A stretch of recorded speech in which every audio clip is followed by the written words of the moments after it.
پاکستان کے نوجوانوں سنو غور سے، اس کے برعکس ہماری فوج جو دن رات قوم کی خدمت میں مصروف رہتی ہے، گائے بگائے تنقید کا نشانہ بنتی ہے۔ میرے نزدیک اس کی بڑی وجہ 70 سال سے فوج کی مختلف صورتوں میں سیاست میں مداخلت ہے، جو کہ غیر آئینی ہے۔ اس لیے پچھلے سال فروری میں فوج نے بڑی سوچ و بچار کے بعد فیصلہ کیا کہ آئندہ فوج کسی سیاسی معاملے میں مداخلت نہیں کرے گی۔ جو جنرل باجوہ نے جس طرح اس حکومت کی مشکل وقت پہ مدد کی، جس طرح اس نے ہمارے ساتھ اسی طرح مدد کی، جو ہمارے پاس جب ایک ملک پہ پیسہ نہیں تھا، 2 سال پاکستان کی فوج نے اصل میں اپنے ڈیفنس ایکسپینڈیچر پہ کٹ لیا، تو آج پاکستان کی فوج اور جنرل باجوہ ہمارے ساتھ کھڑے رہے ہیں۔ آپ کا دل مطمئن ہے کہ آپ کا سپہ سالار غدار ہے، میر جعفر ہے، تو ماضی قریب میں اتنی تعریفوں کے پل کیوں باندھتے تھے آپ؟ اگر آپ سمجھتے ہیں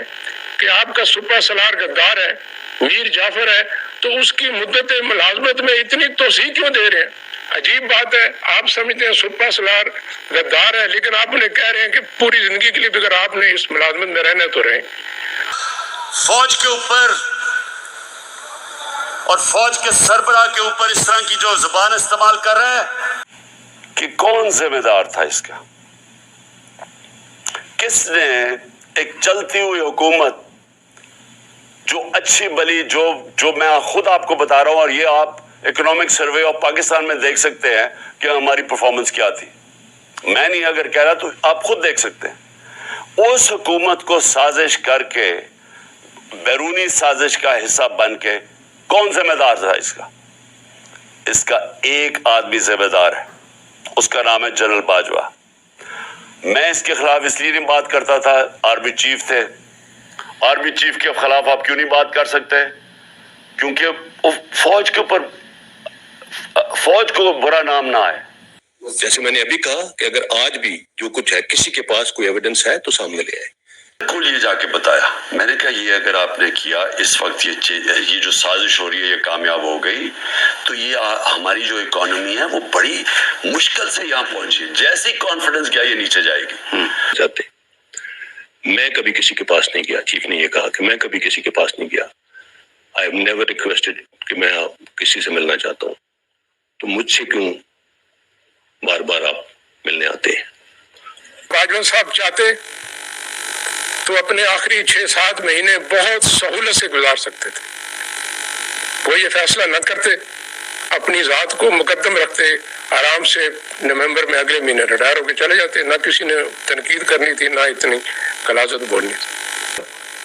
انہوں نے یہ فیصلہ اس لیے کیا، وہ چاہتے تھے کہ جب وہ چلے جائیں تو ان کی لیجیسی میں ایک ایسا ادارہ ہو جس کا کنسٹیٹیوشنل رول ہو،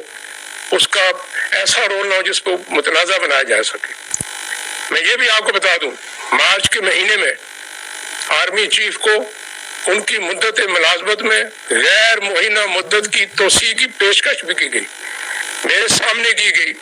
یہ بہت پرکشش پیشکش تھی، لیکن انہوں نے اس کو بھی ٹھکرا دیا۔ اور یہ اب NRO2 جنرل باجوہ نے دیا ان کو کہ یہ اب آئے ہیں سارے پاک ہو کے اور آہستہ آہستہ ان کے سارے کرپشن کیسز ختم ہو رہے ہیں، کام کر رہے ہیں۔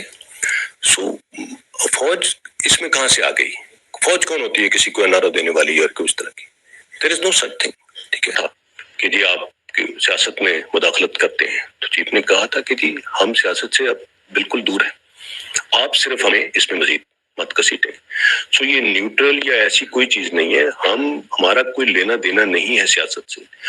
کہ کسی اگر کوئی کہہ رہا ہے کہ اس میں کسی نے مداخلت کی ہے کچھ کیا ہے، and that is exactly the reason کہ ہم اس کو بار بار ریٹریٹ کر رہے ہیں اس چیز کو کہ فوج